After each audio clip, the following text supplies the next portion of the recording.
রমজান মাস আসলে অনেক মানুষ তাদের জন্য সুবিধা হিসাব করে জাকাত দেওয়া, যেহেতু চাঁদের মাস হিসাব করেই জাকাত দিতে হয়।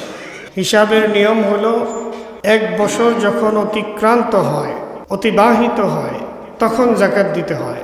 জাকাত কাদের উপরে ওয়াজিব হয়? আমরা অনেকে মাসআলা না জানা থাকার কারণে জাকাত আদায় করি না, অথবা কিভাবে আদায় করতে হবে সেটাও আমরা জানি না। জাকাত এমন একটি বিধান যেটা আদায় করতেই হবে। নামাজ যেমন আদায় করতে হবে, সম্পদ থাকলে হজ ফরজ হইলে যেমন হজ আদায় করতে হবে, জাকাত ফরজ হইলে তখন অবশ্যই জাকাত দিতে হবে। বহু মানুষ আমাদের দেশে জাকাত দেয় না। যদি আমাদের দেশের কোটিপতি যারা, শিল্পপতি যারা, তারা জাকাত দিত, তাহলে এই দেশে গরিব থাকতো না। গবেষণায় দেখা গেছে হাজার হাজার কোটি টাকা জাকাত আসে শুধু, কিন্তু জাকাত দেয় না মানুষ। জাকাত না দেওয়ার কারণে ধনীরা মনে মনে ভাবতেছে আমরা জাকাত না দিয়েই ভালো আছি। সত্যিকার অর্থে জাকাত আদায় না করার কারণে তারা ভালো নেই। কেননা যেই মানুষটা আল্লাহর হুকুম এবং বিধানকে লঙ্ঘন করে, সে কখনো ভালো থাকতে পারে না। আপনারা দেখেন যারা নামাজ পড়ে তাদের দিলে যে শান্তি, যারা পড়ে না তাদের দিলে সেই শান্তি নাই। আপনারা জানেন যারা আল্লাহর হুকুম, রোজা ফরজ যারা পালন করতেছে, তারা যতটুকু প্রশান্তি অনুভব করে, যারা রোজা রাখে না তাদেরকে চোর চোর দেখা যায়। এবং ইফতারের সময় যারা রোজা রাখে ওরাও ইফতার করে, যারা রোজা রাখে না ওরাও যদি ইফতার করতে বসে তো মনে হয় যে ভালো মানুষের সাথে একটা চোর বসে ইফতার করতেছে, আর নিজের মনের মধ্যে শান্তি নেই। যারা জাকাত যাদের উপর ফরজ হয়েছে, জাকাত আদায় না করলে তাদের এই সম্পত্তি দুনিয়াতেও বোঝা হিসাবে হবে, আখিরাতে তো এটার কঠিন শাস্তি আল্লাহ পাক কোরআনুল কারীমে ইরশাদ করেছেন। জাকাত এটা আদায় করতে হবে। আল্লাহ পাক রব্বুল আলামিন বলেন, ইয়া আইয়ুহাল্লাযীনা আমানু আকিমুস সালাতা ওয়া আতুজ যাকাতা ওয়ারকাউ মা'আর রাকিঈন ওয়া আকিমুস সালাতা ওয়া আতুজ যাকাতা ওয়ারকাউ মা'আর রাকিঈন। তোমরা নামাজ কায়েম করো, যাকাত আদায় করো, আর রুকুকারীদের সঙ্গে রুকু করো, মানে জামাতের সঙ্গে নামাজ আদায় করো। অর্থাৎ যাদের উপর যাকাত ফরজ হয়ে গেছে অবশ্যই যাকাতকে আদায় করতে হবে। যাকাত আদায় না করলে অবশ্যই আল্লাহর একটি ফরজ বিধানকে লঙ্ঘন করার সমান গুনাহ হবে। অবশ্যই একটি ফরজ বিধান সে লঙ্ঘন করল। ইসলামের 5টি ভিত্তি বুনিয়াদ আছে, তার মধ্যে একটি হলো যাকাত। অর্থাৎ আমাদের এই রাষ্ট্র যদি ইসলামী রাষ্ট্র হইত তাহলে যাকাত বাধ্যতামূলক, যাকাত আদায় করা হইত। রাষ্ট্রীয়ভাবে মানুষের কাছ থেকে যাকাত আদায় করে গরিবদের কাছে পৌঁছায় দেওয়া হইত। কোরআনুল কারীমে আল্লাহ পাক বলেন, খুয মিন আমওয়ালিহিম সাদাকাতান তুতাহহিরুহুম ওয়া তুযাক্কিহিম বিহা। তোমরা ধনীদের থেকে মাল নাও, গরিবদেরকে দাও, ধনীদের থেকে আদায় করো। খুয মিন আমওয়ালিহিম সাদাকাতান তুতাহহিরুহুম, এই যাকাত আদায় করার মাধ্যমে সম্পদের নাপাকি আল্লাহ পাক পবিত্রতা করে দেন। সুবহানাল্লাহ বলেন। যারা যাকাত আদায় করে না তাদের সম্পদ নাপাকি অবস্থায় রয়ে গেছে। যাকাত যারা দেয় না তাদের সম্পদ নাপাক।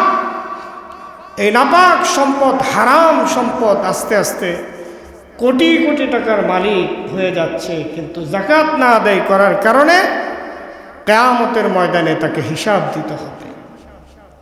যাকাত এমন একটি বিধান, এখানে হিসাব করার কথা আছে। কোনো রকম একটু কয়েকটা পচা শাড়ি দিয়া, 200-300 টাকার শাড়ি দিয়া, এই কম দামের শাড়ি দিয়া, এরপরে আবার ট্রাক দিয়ে শাড়ি দিয়ে সিরিয়াল ধরে মানুষ, সিরিয়াল ধরে আবার কয়েকজন মানুষ মারাও গেছে লাইন ধরে। এই ধরনের ধোঁকাবাজি বাদ দিতে হবে, এটার দ্বারা যাকাত আদায় হবে না। যারা শুধু কম দামের শাড়ি কিনে গরিব মানুষদেরকে যাকাত দেয়, তারা কি সম্মানের সাথে যাকাত দেয়? কথা বলে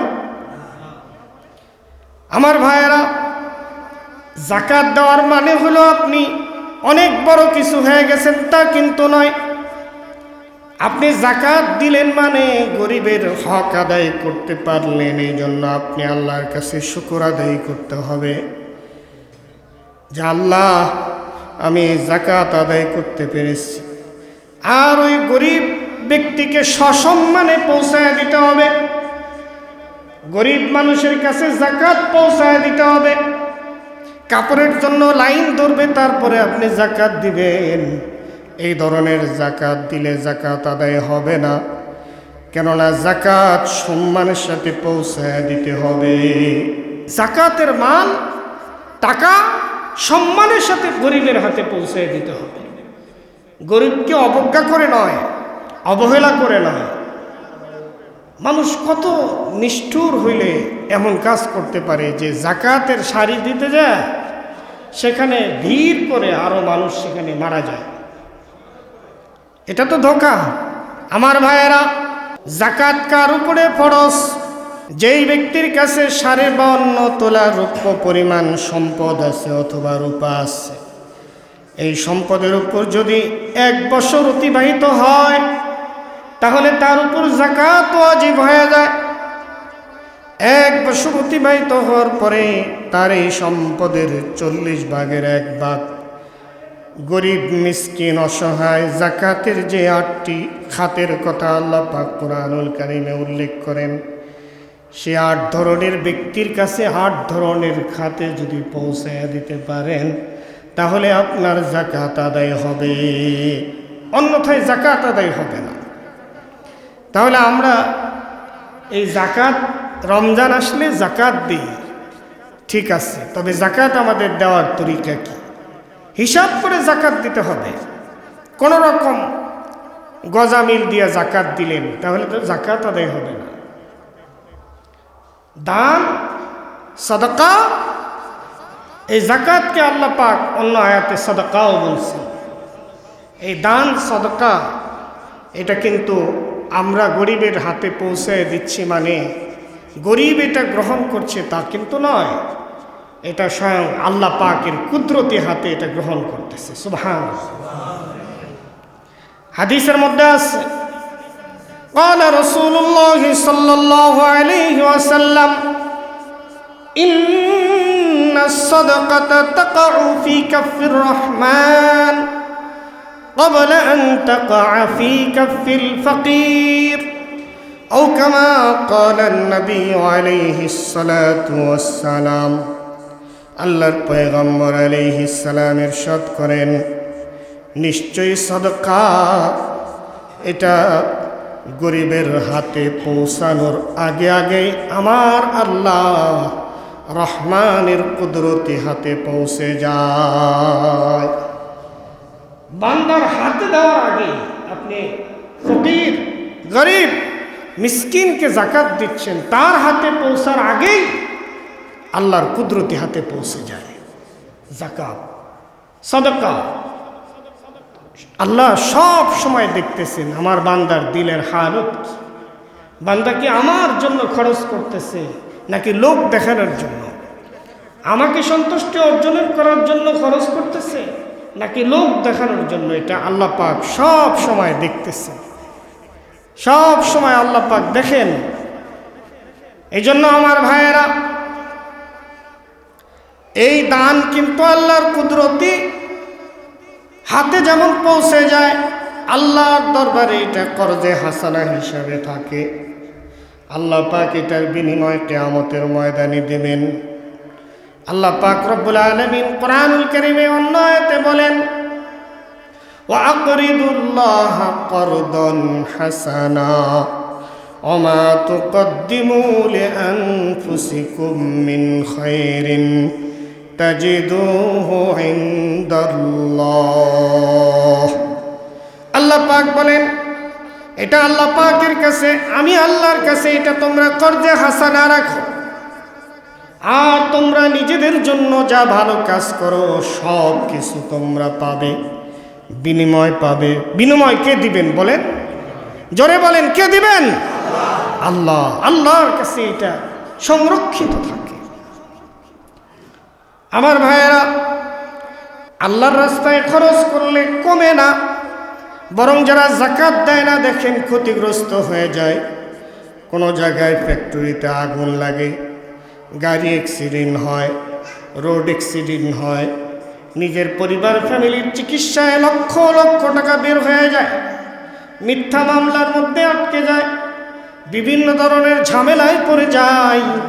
যারা সম্পদের হক আদায় করে তাদেরকে আল্লাহ পাক রব্বুল আলামিন কুদরতিভাবে তার মাল এবং সম্পত্তি হেফাজত করেন।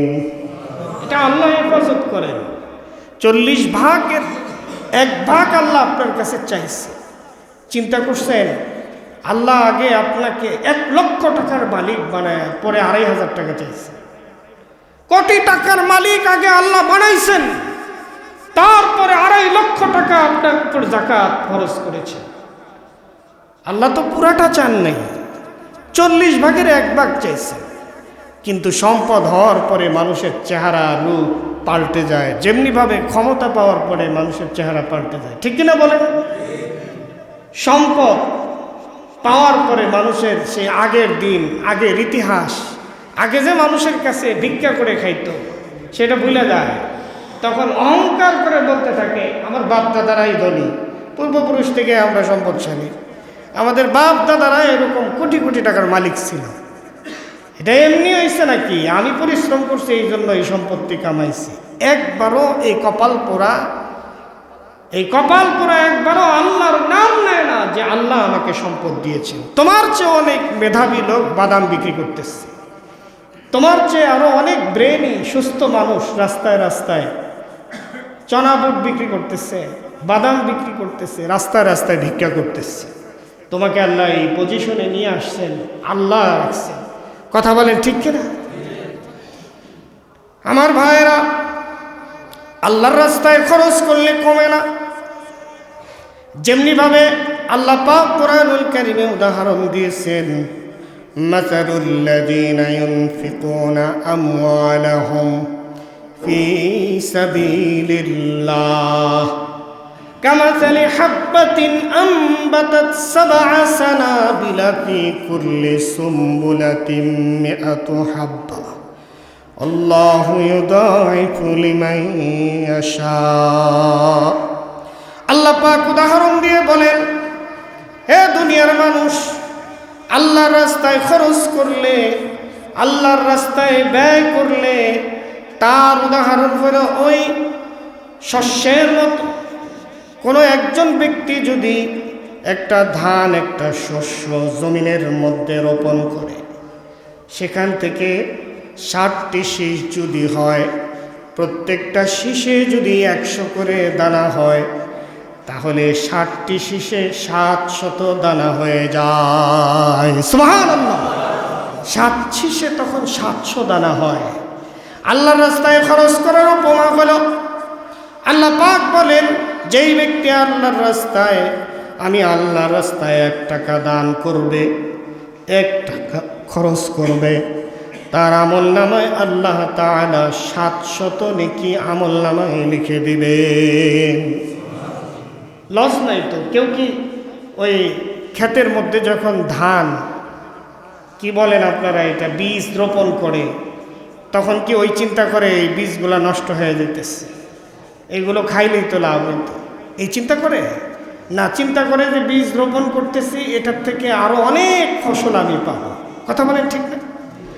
তা আমরা আল্লাহর রাস্তায় যদি খরচ করি, যারা প্রকৃত ঈমানদার, যারা প্রকৃত মুসলমান, তারা আল্লাহর রাস্তায় ব্যয় করাকে অপচয় মনে করবে না। মনে করবে আমি আল্লাহর রাস্তায় ব্যয় করতেছি, এটা আমার আখিরাতের জন্য পুঁজি, এটা আমার পরকালের জন্য পুঁজি। মৃত্যুর পরে বিশাল এক জিন্দেগি আছে, যে জিন্দেগির শুরু আছে, শেষ নাই, ওই জিন্দেগির জন্য পুঁজি। এই জন্য তারা এটাকে অপচয় মনে করবে না, তারা এটাকে খরচ মনে করবে না। পক্ষান্তরে যারা যাকাত আদায় করবে না, আল্লাহর রাস্তায় দান করবে না, তাদের উপমা আল্লাহ পাক বড় ভয়াবহভাবে দিচ্ছে। যারা যাকাত আদায় করবে না, তাদের কথা আল্লাহ পাক কোরআনুল কারীমে বলছেন, ওয়াল্লাযীনা ইয়াকনিজুনা আয-যাহাবা ওয়াল ফিদ্দাতা ওয়া লা ইউনফিকুনাহা ফী সাবীলিল্লাহ ফাবাশশিরহুম বিআযাবিন আলীম। যারা যাকাত আদায় করবে না, তাদের কথা আল্লাহ পাক কোরআনুল কারীমে উল্লেখ করেন। যারা স্বর্ণ এবং চাঁদি শুধু জমা করে, অন্য আয়াতে আল্লাহ পাক রব্বুল আলামিন বলেন, আল্লাযী জামাআ মালান ওয়া আদ্দাদাহ। যারা মালকে জমা করে আর গণনা করে, এমন এক শ্রেণীর লোক আছে যারা মাল জমা করে আর গণনা করে, আমার সম্পত্তি কত হইল, আমার ব্যাংকের অ্যাকাউন্ট কত জমা হইল, আমার স্বর্ণ চাঁদি কয় ভরি জমা হইল। যারা হিসাব করে, তাদের জন্য আল্লাহ পাক ধ্বংস ঘোষণা করছেন, তাদের জীবন ধ্বংস। কিসের গণনা করো? আজকে মরে গেলে কালকে তোমাকে রেখে আসবে সম্পদ হাত ছাড়া, পরিবার ভোগ করবে, আত্মীয় স্বজন ভোগ করবে, তোমার কথা স্মরণও রাখবে না। সেই পরিবারের জন্য তুমি সম্পদ হারামভাবে উপার্জন করে হিসাব করো, ব্যাংকের ম্যানেজারকে ফোন দেয়, কত টাকা জমা হয়েছে, হিসাব করো, কার জন্য? আল্লাহ পাক বলেন, আল্লাযীনা ইয়াকনিজুনা আয-যাহাবা ওয়াল ফিদ্দাহ। যারা স্বর্ণ চাঁদি শুধু জমা করে, ওয়ালা ইউনফিকুনাহা ফী সাবিলিল্লাহ, আল্লাহর রাস্তায় ব্যয় করে না, তাদেরকে আল্লাহ পাক রব্বুল আলামিন লক্ষ্য করে বলেন, ফাবাশশিরহুম বিআযাবিন আলীম। তাদেরকে হে রাসূল সুসংবাদ দিয়ে দেন, যন্ত্রণাদায়ক শাস্তির সুসংবাদ দিয়ে দেন। যন্ত্রণাদায়ক শাস্তির কখনো সুসংবাদ হয়? এটা তো দুঃসংবাদ। আল্লাহ পাক কোরআনুল কারীমে সুসংবাদ কেন বললেন? যন্ত্রণাদায়ক শাস্তির এটা তো দুঃসংবাদ, এটাকে সুসংবাদ আল্লাহ তাচ্ছিল্য করে বলতেছে। আমরা অনেক সময় বলি না, কিরে তুই নামাজ পড়িস না, কিরে তুই বাবা মার কথা শুনলি না, এবার মজা বুঝে, কি বলি কি না? আপনারা বলেন না কেউ কোনো সময়, কিরে তোরে এত টাকা দিলাম, তুই ভালোভাবে চলবি, ভালোভাবে চললি না, এবার মজা বুঝ, কেমন লাগে? আল্লাহর ভাষা কোরআনুল কারীমে এইভাবে উল্লেখ করছেন, ফাবাশশিরহুম বিআযাবিন আলীম।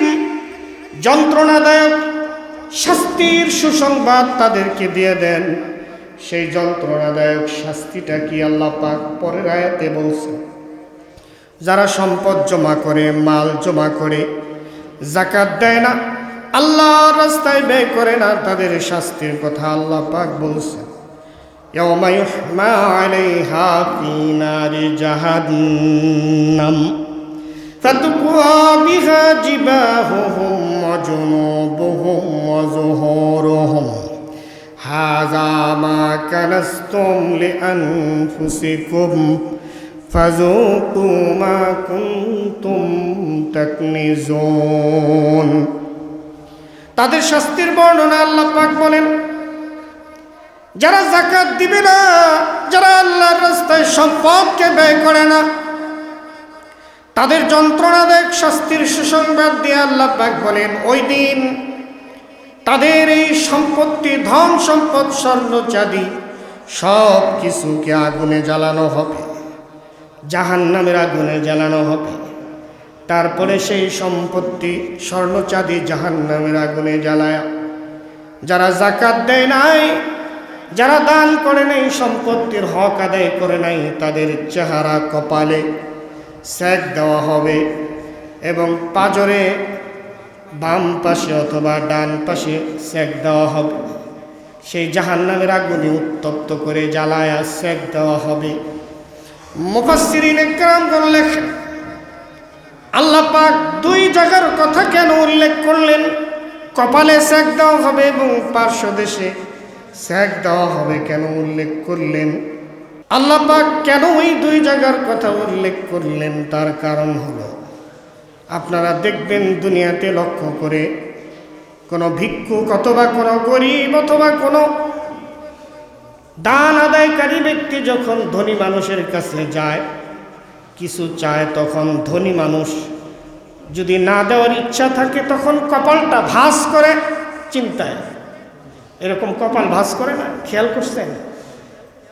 না দিব না সম্পদ, না করে দেয়, কপাল ভাঁজ করে চিন্তায় যে আমি দিয়ে দিলে সব শেষ, দিলে সব শেষ।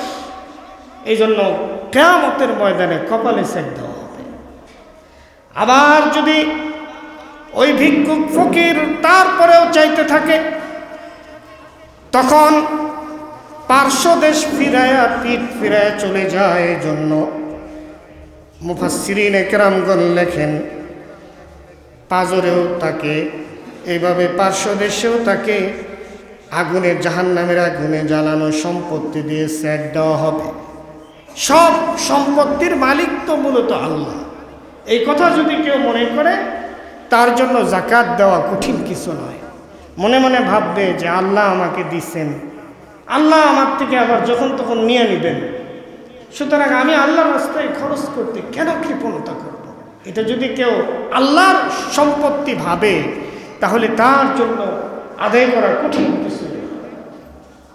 কথা বুঝে আসছে? আমরা তো এটা মনে করি না।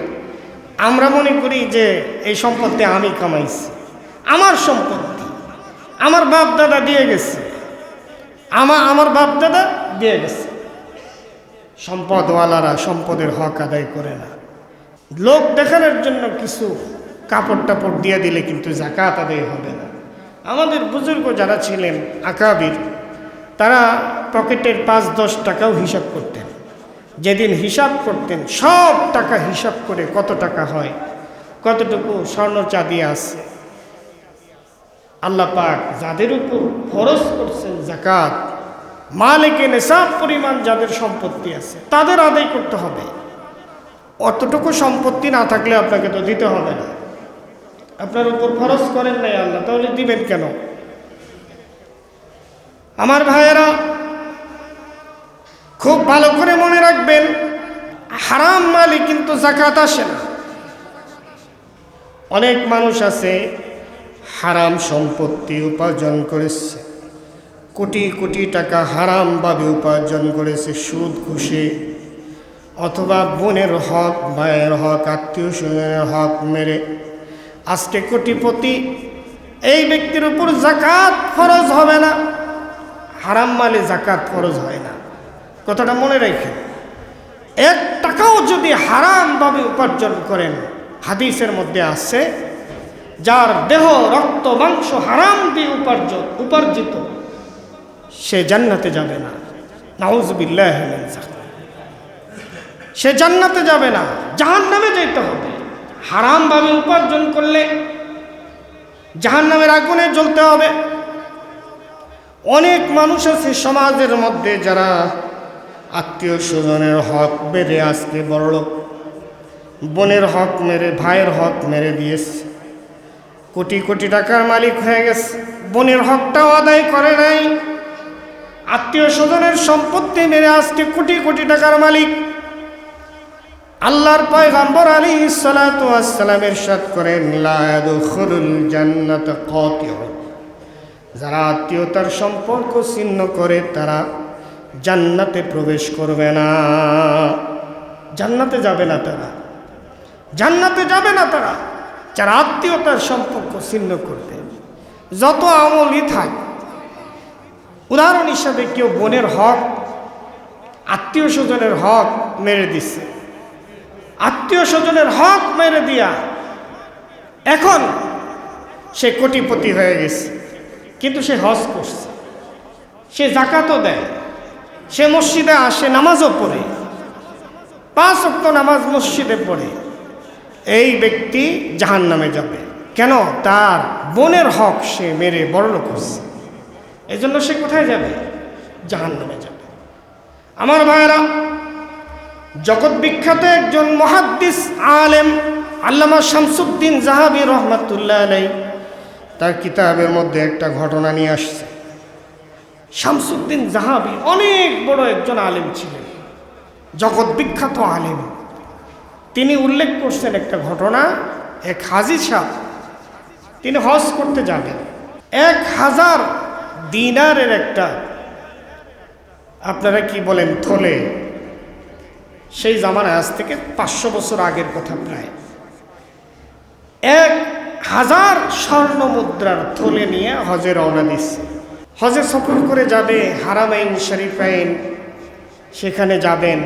যাওয়ার পথে চিন্তা করলেন, আমি বাইতুল্লাহ তওয়াফ করব। হজের আহকাম তো অনেক কঠিন, যদি এই 1000 দিনারের থলেটা হারায়া যায় তখন কি উপায় হবে?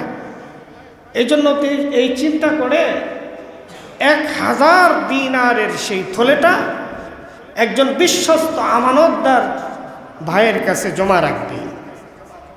মানুষের কাছে জিজ্ঞাসা করলো, ভাই আমি তো হজে যাব, বিশ্বস্ত একজন আমানতদার মানুষের কাছে এই থলেটা জমা রাখতে চাই, একজন আমানতদার মানুষ দেখায় দেন। তখন লোকেরা বলল, জাবালে আবি কোবাইস, এই পাহাড়ের পাশে, সেখানে একটা ব্যবসায়ী আছে, সে খুব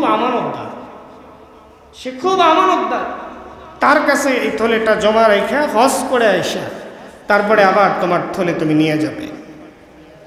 আমার ভাইয়েরা, হাজী সাহেব হজ করার জন্য রওনা দেওয়ার পথে 1000 দিনারের থলেটা বিশ্বস্ত একজন ব্যবসায়ীর কাছে রেখে হজের উদ্দেশ্যে রওনা হলেন। হজের আহকাম পালন করে আমার ভাইয়েরা মিনা, মুজদালিফা, আরাফার ময়দানে সমস্ত কাজ শেষ করে হজের আহকাম পালন করে আবার যখন ওই ব্যবসায়ীর কাছে থলেটা নেওয়ার জন্য আসছে, আল্লামা শামসুদ্দিন জাহাবী লেখেন, এসে দেখেন ওই দোকানদার ব্যবসায়ীর দোকানটা বন্ধ, দোকান বন্ধ। জিজ্ঞাসা করলেন, এই ব্যবসায়ী ভাইটা কোথায় গেছে?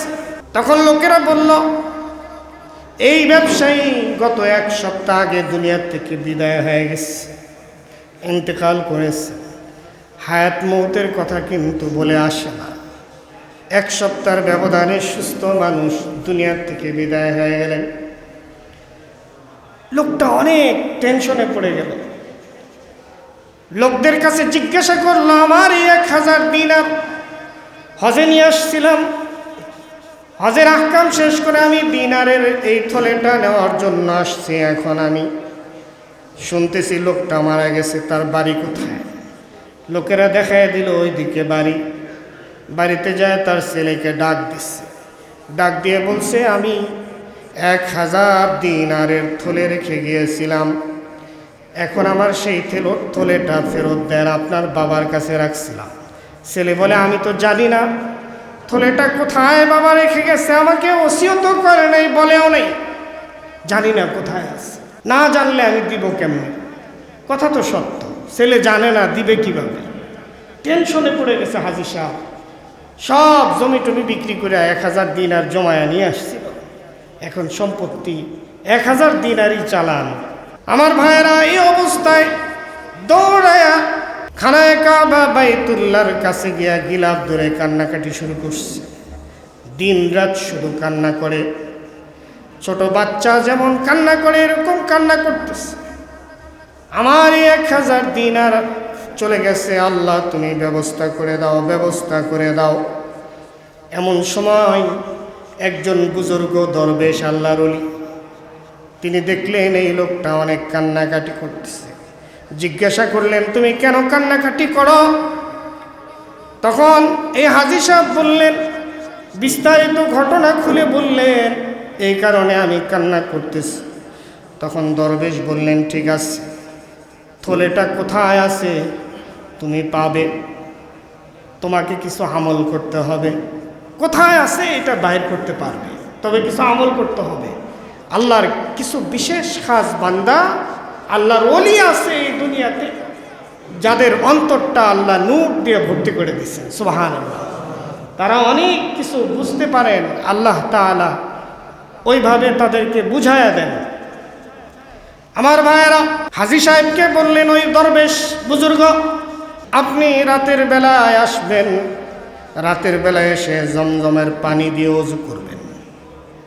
জমজমের পানি দিয়ে ওযু করে 2 রাকাত নামাজ পড়বেন, খানায় কাবা সামনে নিয়ে 2 রাকাত নামাজ পড়ে আপনি জমজম কুয়ার দিকে রাতের অন্ধকারে তাকায়া বলবেন, ওই ব্যবসায়ীর নাম ধরে ডাক দিবেন, ব্যবসায়ীর নাম ধরে ডাক দিবেন। ব্যবসায়ীটা যদি জান্নাতি হয়, ওই ব্যবসায়ী যেই ব্যবসায়ী দুনিয়ার থেকে বিদায় হয়ে গেছে, তার রূহটা যদি এখন ইল্লিয়িনে থাকে, তাহলে একবার ডাক দেওয়ার সঙ্গে সঙ্গে লাব্বাইক বলবে।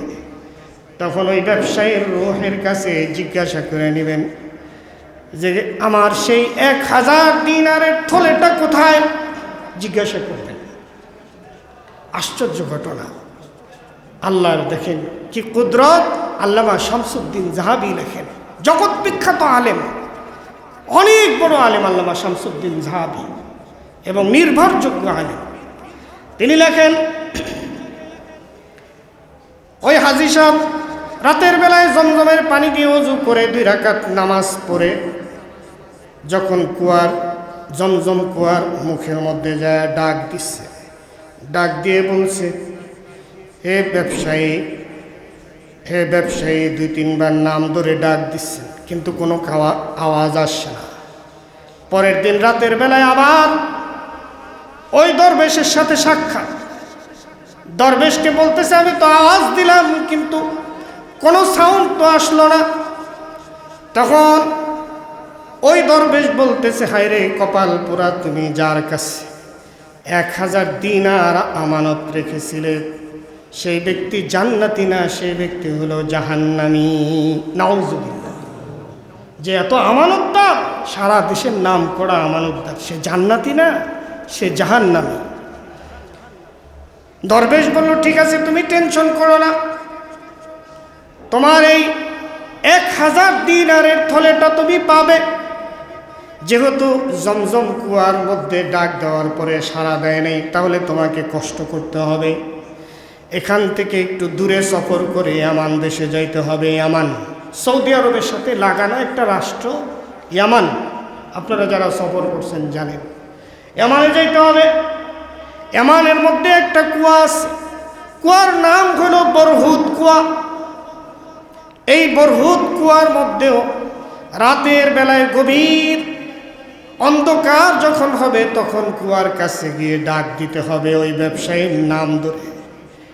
ওই ব্যবসায়ী যদি জাহান্নামী হয়, প্রথম ডাকে সাড়া দিতে।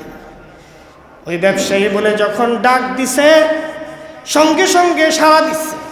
মানুষ দেখা যায় না, কিন্তু কুয়ার থেকে প্রচণ্ড দুর্গন্ধ। বরহুদ কুয়া ইয়ামানে, একজন আলেম সফর করে আসছেন ইয়ামান থেকে, ওই ইয়ামানে বরহুদ কুয়া দেখে আসছে। ওখানে বরহুদ কুয়া আছে, বরহুদ কুয়ার থেকে আওয়াজ আসছে। জিজ্ঞাসা করছে, আমি সেই হাজী সাহেব, আপনার কাছে 1000 দিনার আমি রেখে আসছিলাম, 1000 দিনার এই থলেটা কোথায় আছে? তখন বলে দিছে যে আমার ঘরে দক্ষিণের যে জানালা আছে, এই জানালা বরাবর খাটের নিচে, মাটির নিচে আমি 1000 দিনারের থলে গাইরা রাখছি। সুবহানাল্লাহ। এখন এই হাজী সাহেব চলে আসতেছে। তবে আসার সময় হাজী সাহেবের মনে একটা কষ্ট, যে এত আমানতদার ব্যক্তি, তার রূহ জান্নাতে নাই, জাহান্নামে, এবং এই শাস্তি কেন? জিজ্ঞাসা করতেছে, ব্যবসায়ী তুমি কেন এই জাহান্নামের আগুনে জ্বলতেছ? তখন ব্যবসায়ী বলে, আমি জাহান্নামের আগুনে জ্বলতেছি, আমার কারণ হলো একটা মাত্র কারণ, আমার বাবা মা ছোটবেলায় ইন্তেকাল করেন। আমরা দুই ভাই বোন ছিলাম, আমি এক ভাই আর একটা বোন ছিল।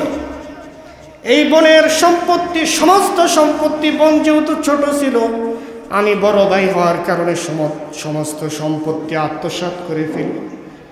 সম্পদের লোভে আমি অন্ধ হয়ে গেছিলাম, সম্পদের লোভে আমি অন্ধ হয়ে গেছিলাম। সম্পত্তির কারণে বোনকে কোনোদিন সহযোগিতা করি নাই, একসাথে 1-2 হাজার 5,000 টাকাও দেই নাই। মাঝে মাঝে আমার ছোট বোন আমার কাছে সহযোগিতার জন্য আসতো, আমি দিতাম না। তার হক মেরে আমি ধনী হয়েছিলাম। সম্পদের লোভে আমি তাকে কোনো সহযোগিতা করি নাই। মৃত্যুর আগে আমার ছোট বোন অসুস্থ অবস্থায় যখন ছিল, তখনও আমার কাছে সহযোগিতার জন্য আসছে, আমি তাকে সহযোগিতা করি নাই। এই একটি বোনের হক দুনিয়াতে মারার কারণে আজকে আমি জাহান্নামের আগুনে জ্বলতেছি। নাউজুবিল্লাহ। সব আমল আমার বরবাদ। এই জন্য যুবক ও বৃদ্ধ বাবাজিরা, এই ঘটনার থেকে শিক্ষা, কোনোদিন আত্মীয় স্বজনের হক, মানুষের হক, এগুলো মারা যাবে না। যত আমল করবেন সমস্ত আমল বরবাদ হয়ে যাবে। এই জন্য যাদের উপরে হারাম সম্পত্তি যাদের আছে, তাদের উপরে কিন্তু যাকাত ওয়াজিব হয় না, তাদের কোনো দান কবুল হবে না, যাকাত কবুল হবে না। যারা কোটি কোটি টাকার হারাম সম্পত্তি উপার্জন করে, হাজার হাজার কোটি টাকার মালিক, 1 টাকা যাকাত আদায় হবে না, দান সদকা কবুল হবে না। তাহলে প্রশ্ন আসে, হুজুর এখন কর্মটা কি? সম্পত্তি তো হয়ে গেছে।